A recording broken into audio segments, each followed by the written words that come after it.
inaalay sa loob, di ba? Maganda ang bahay, pero inaalay tayo. So, ganun ang kasalanan, mga kapatid. So, ang sabi sa atin ng kasulatan, ang paraan ng Diyos para maalis ang kamatayan, maalis ang korupsyon, maalis ang kasamaan ng puso ng tao, di ba, sabi ng Bible, ibinigay niya ang kanyang bugtong na anak. Di ba ba? Ano yung kilalang talata sa John 3:16? Kung alam po natin, mga kapatid, di ba ang sabi, for God so loved the world, di ba? That He gave His only begotten Son. So, ang paraan ng Diyos para maibalik niya tayo sa Kanya uli ay ibinigay niya yung Kanyang anak na matay sa krus para yung dugo ng Kanyang anak ay ipanghuga sa atin. So, alam niyo po, bigyan ko kayo ng idea mga kapatid, no? Kasi baka may mga tao dito na nag-iisip na, ano ba yung simbolo ng dugo? Ganito po yan. Sa Biblia po, ang dugo ay sumisimbolo sa buhay. So, sipin niyo to mga kapatid, may tanong ako, masasagot nyo to. Ang dugo ba natin ay nagtatagal o hindi? Sa palagay nyo po. Ito po ba ay may katapusan yung dugong nasa atin? Mayroon. Yung dugo nasa atin? Mayroon. Katapusan. Tama. No, mayroon. Kasi namamatay tayo eh. So ang tanong, bakit tayo nabubuhay? Isa sa mga factor ng ating, yung sinasabing aspeto ng ating biological stature bilang tao, dahil sa blood. Tama ko ba? Sipin nyo mga kapatid, pag yung dugo natin marumi, anong mangyari? Pag yung dugo natin marumi, Mamamatay ang tao. Kakasakit. tayo. Tama ko ba? So, di ba mga kapatid, mahalaga ang kidney sa atin? Tama ko ba? Mahalaga din yung ano yung part ng katawan na naglilinis ng dugo? Liver. Liver. Alam niyo kung bakit? Yung dalawang Liver vital na yan, ba? tsaka yung heart. Tama man, yung heart din. Kasi alam niyo po, kapag ang puso, yung dumadali sa ating dugo, ay madumi po. Magkakasakit tayo. Lahat ng sakit, tatamaan tayo. So, may simbolo sa Bible kung bakit dugo ang sinasabi na ipinambayad sa kasalanan. Alam mo kung bakit? Kasi yung dugo natin marumi. Yun ang totoo, no? So, ang kailangan ng Diyos, palitan yung ating blood. Ibig sabihin po, mayroong part natin na kailangang alisin at mapalitan. So, simbolo po yung blood ng buhay. Sabihin nyo nga po, buhay. So, di ba mga kapatid, kapag may mga tao na na-aksidente, anong kailangan nila? Pag nawawala ng dugo, anong kailangan? Pag naubusan na, blood. Tama, di ba? Binibigyan natin ng dugo ang tao. Alam niyo ba na mahalaga na nagdudugtong sa buhay ang dugo?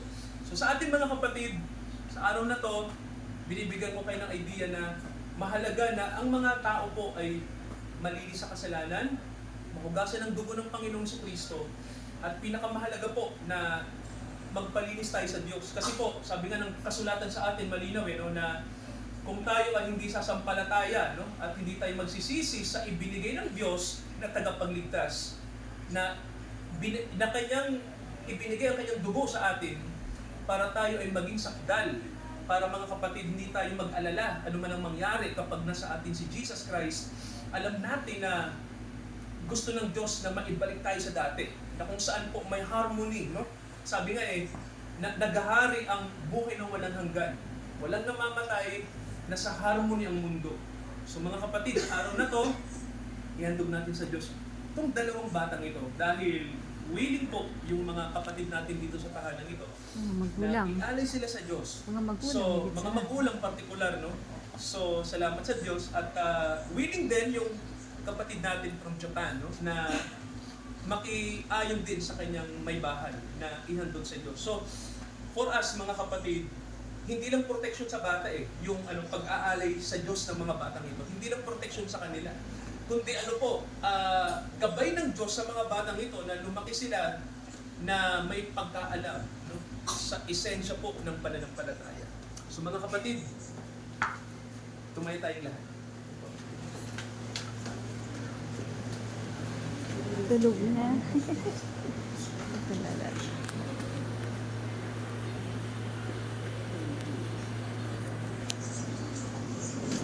Wait, tanungin natin si Tina. Siguro? Ito'y atas sa mga magulang.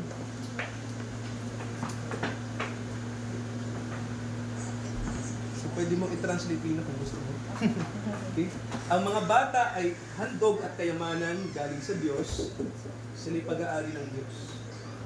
At kayong mga magulang ang inatasan upang sila'y mahalin, arugain, palakihin, at sila'y hubugin ayon sa kalooban ng Diyos. So, bilang mga magulang, napakahalaga na lubusan niyong maunawaan at maisakatuparan niyo yung obligasyon niyo sa inyong mga anak. Okay na.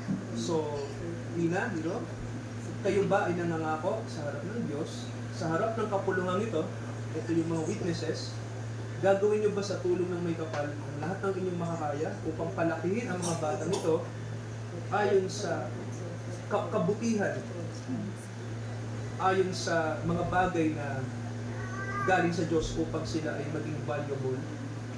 Ano po?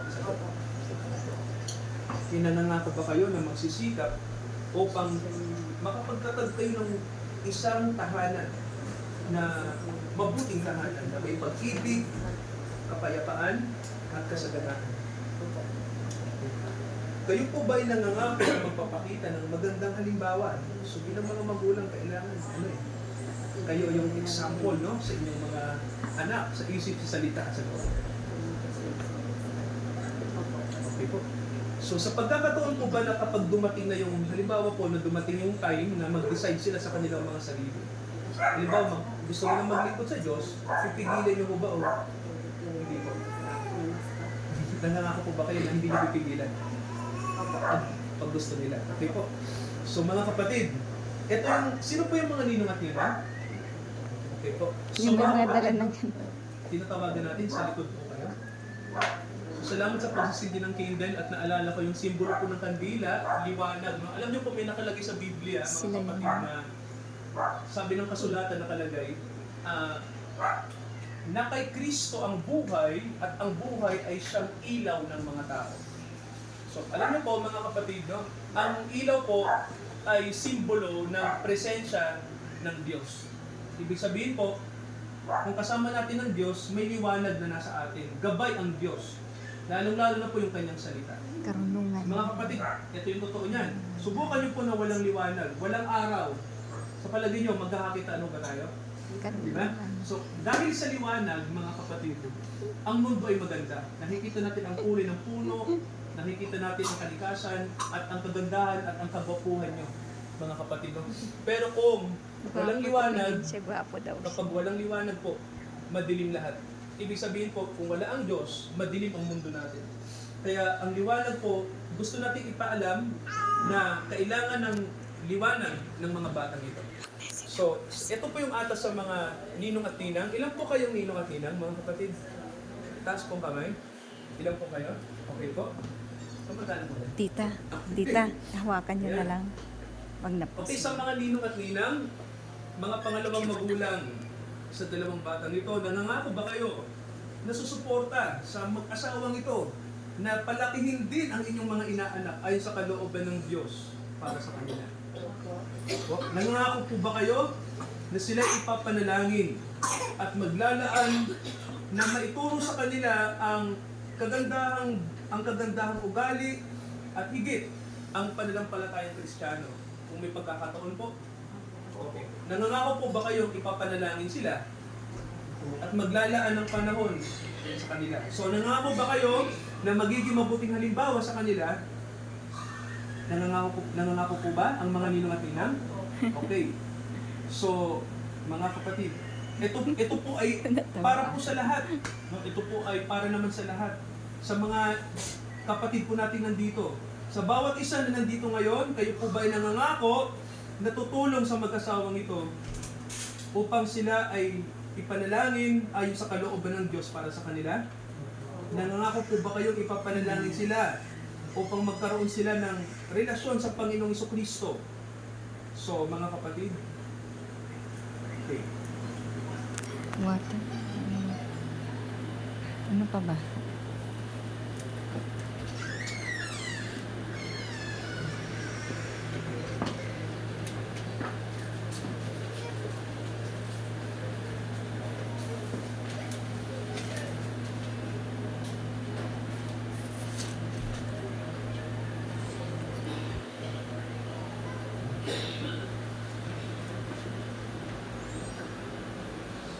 Panalangin natin ang elementong ito. Dakilang Ama, dinadala namin, sa tingin namin ay isang simpleng tubig lang ito, na nasa isang bagay, Ama.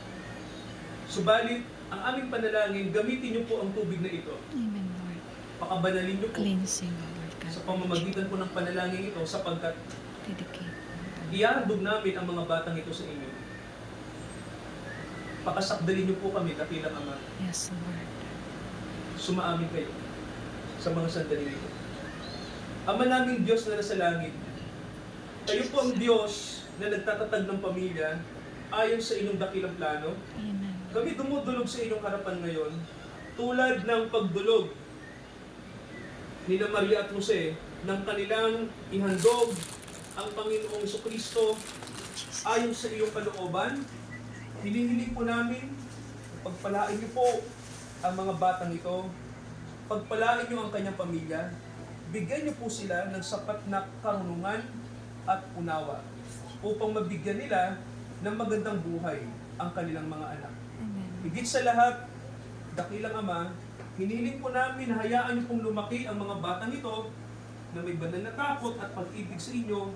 Ito ang aming panalangin sa pangalan ng iyong anak na si Jesucristo na aming Panginoon at tagapagligtas. Amen.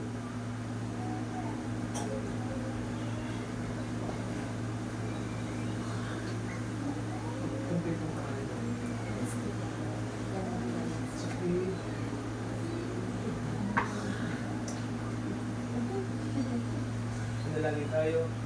Dakilang Ama, inihahandog po namin ang batang ito sa pangalan ng Panginoong Jesucristo.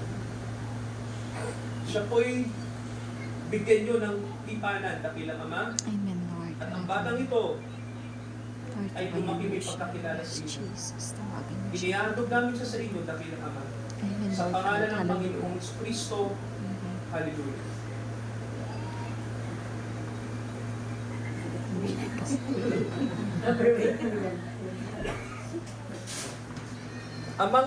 Amang makapangyarihan sa lahat, Yes, Lord, baby. amang makapangyarihan, ang batang ito ay inihahandog namin sa inyo sa pangalan ng inyong anak na si Jesucristo. Samahan niyo ang batang ito, lumaking may takot sa inyo, Amen, Lord. lumaki siya sa Kristiyanong tahanan na kahit po sa kultura po sa Japan, amang makalangit ang inyong pagsubaybay ay sumakanya Yes, Lord. sapagkat sa totoo po ay kayo ang Diyos sa lahat ng kultura at relihiyon. Yes, Lord. Kaya dakilang Ama, samahan niyo po ang batang ito Yes, Lord. at pagpalain siya sa tanging pangalan ng Panginoong Jesucristo. Amen. Amen. Paano yung ito pa? Ito pa yung tubig. Tulog na. Yan. Sa pangalan ng Panginoong Jesucristo, complete niyo. Sinata, Nata, sa pangalan ng Panginoong Jesucristo, pagpalain ka ng dakilang Ama, Amen, Lord. ng kanyang anak na si Jesucristo at ng banal na Espiritu. Ang biyaya ng langit ay sumaiyo, Yes, Lord. ang karunungan, ang kalakasan, ikaw ay lumaki na may pagkakilala sa Diyos sa pangalan ng Panginoong Jesucristo. Amen. Amen. Amen. Inihahandog namin dakilang Diyos ang batang ito sa inyo. Samahan niyo po ang kanyang mga magulang sa pagpapalaki sa kanila at sa tahanang Kristiyano po na amin pong pinagsisikapang gampanan, samahan niyo rin ang kanyang pamilya. At ang lahat po ng mga mahal sa buhay na nandito ngayon, sa pangalan ng Ama at ng Anak at ng Banal na Espiritu. Amen. Amen. Sige sa mga tumatayong ninong at ninang, Yung oil mo wala. Ay, hindi ko na. baka na yan. Okay. Okay, sa mga tumatayong ninong at ninang, extend nyo po yung inyong blessing sa mga bata po at sa mga magulang. Praise God. Lord, Hallelujah. bless this. Manalangin tayo. Dakilang Ama sa langit, pagpalain niyo po ang mga bata at ang mga magulang ng mga bata. Kayo po magpala ngayong araw na ito sa kanila sapagkat dinideklara namin na kabilang na po sa inyong komunidad ang mga batang ito. Dakilang Ama, nawa makilala pa kayo ng mga kapatid namin sa bahay na ito, sa tahanan Amen, ito. Lord Jesus. At maligtas sila mula sa kasalanan at kamatayan. Amen, Lord. At magkaroon sila ng relasyon sa inyong anak na si Jesus. Jesus. Ang pinakamahalagang kaloob niyo po sa mundo. Upang kami po ay magkaroon ng katiyakan, magkaroon kami ng katatagan, at kami ay maging mga Kristiyano na malakas ang puso at isip at ang kaluluwa. Dakilang Ama, pagpalain niyo po ang bawat isa sa amin ngayong araw na ito sa tanging pangalan po ng aming Panginoong Jesucristo. Amen. Amen at amen. Sumaati ng Diyos ang kanyang habag, ang kanyang biyaya, tayo ay kanyang samahan hanggang sa muling pagbabalik ng Panginoong Jesucristo dito sa mundo upang itatag ang kaharian ng Diyos. Amen. Amen. At amen. Palakpakan natin mga kapatid. Patayin niyo na po ilaw. Pwede na Ay, po. ang candles. Palakpakan natin. Yay!